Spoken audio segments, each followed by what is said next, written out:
what is on retailers' minds? And maybe we've already covered this, but what are the technology topics or maybe the business drivers that get you to a technology topic? Maybe that's a better way of asking the question. Well, That are on people's minds. What are the questions that you're trying to answer?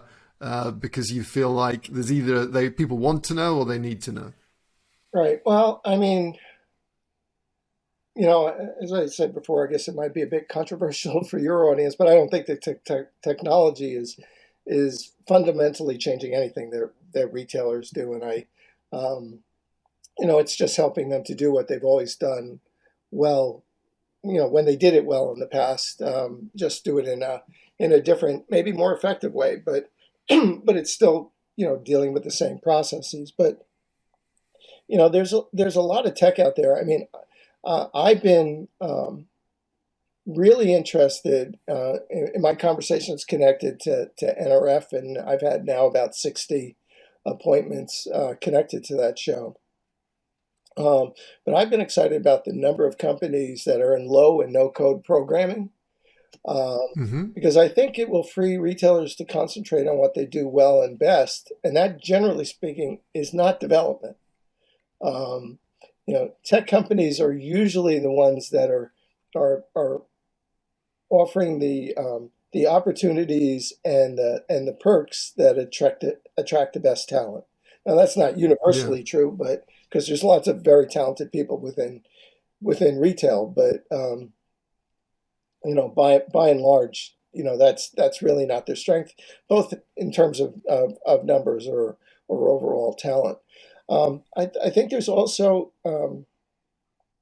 increased emphasis. We talked a little bit before about what I call transparency tech, which can include like blockchain, and that interests me Hmm. because demand is greater than ever before for retailers and their various stakeholders to know what products are available and where they are and So you're thinking about that in terms of where did this product come from? Did this piece of jewelry come from some exploited slave labor, or well, what's the name yeah, of the well, those, chicken that I'm those those eating? That those sort of types thing. of issues are increasingly important. But even beyond Yeah. that, if you're talking about non-controversial products, if we've learned nothing else from this COVID experience, is that the supply chain starts at the manufacturing plant, which is often in China. It gets on a boat and it comes across and it gets stuck in it at the port at LA.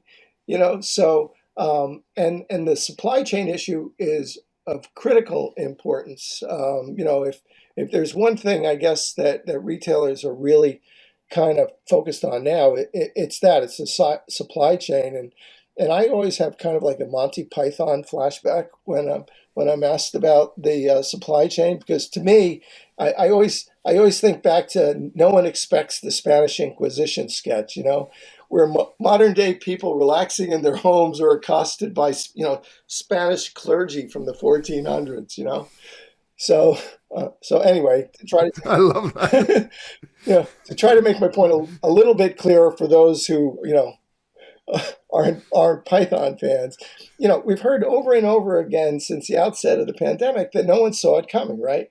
And I don't know if that's true, particularly of large retailers with operations in China. I would argue that in fact they did see it coming. Maybe they didn't see it with enough time, but you know, it was coming. I mean, my wife works in public health, and she was going on about COVID-19 at least I think in December of 2019. So certainly some people certainly knew about it.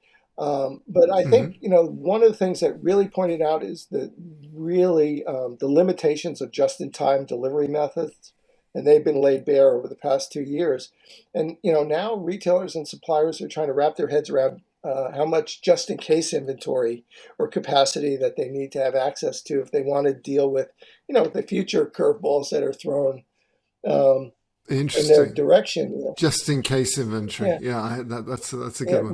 we ran a discussion on the site this week, and actually the headline It was a piece I wrote, which was what isn't wrong with the supply chain. And because Mm, everywhere you look, there are challenges. Factory production interrupted, port congestion, shortages of containers, too few truck drivers, and fleets that need updating. So large truckload companies are increasing capex, but whether the vehicles can be delivered on time and whether the parts are there. I mean, the microchip issue affects everything vehicular in the world. Truck driver shortage goes back way before the pandemic. I mean, American Trucking Association say that we're like 80,000 drivers short now. Well, I can tell you back in early, 15 years ago, I was talking to execs from Costco and Safeway on the West Coast. Were telling me they were having trouble then getting on-time shipments from CPG companies because truckers were headed to the Dakotas because we had a shale oil boom there, and they were getting paid more money to go run run loads there. So, pilot programs are being run now to maybe lower the age of drivers. You have to be 21 to be a long haul trucker. mhm. Automated trucking firms keep telling us help is on the way.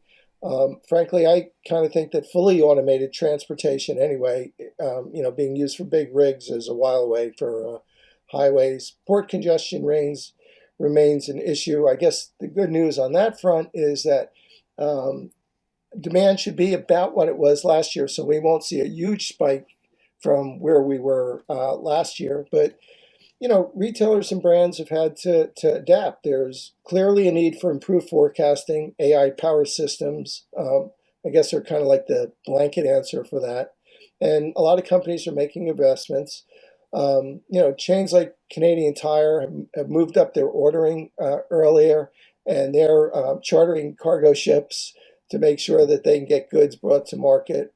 There's been a lot of work around the limitations of the current system to keep goods flowing on a timely basis, and they're doing it to reduce charges for surges in shipping and to keep shelves stocked in stores and warehouses because consumers, when they go to a store and they're looking for a product and they can't find it, don't tend to keep returning to stores if the experience stays the same.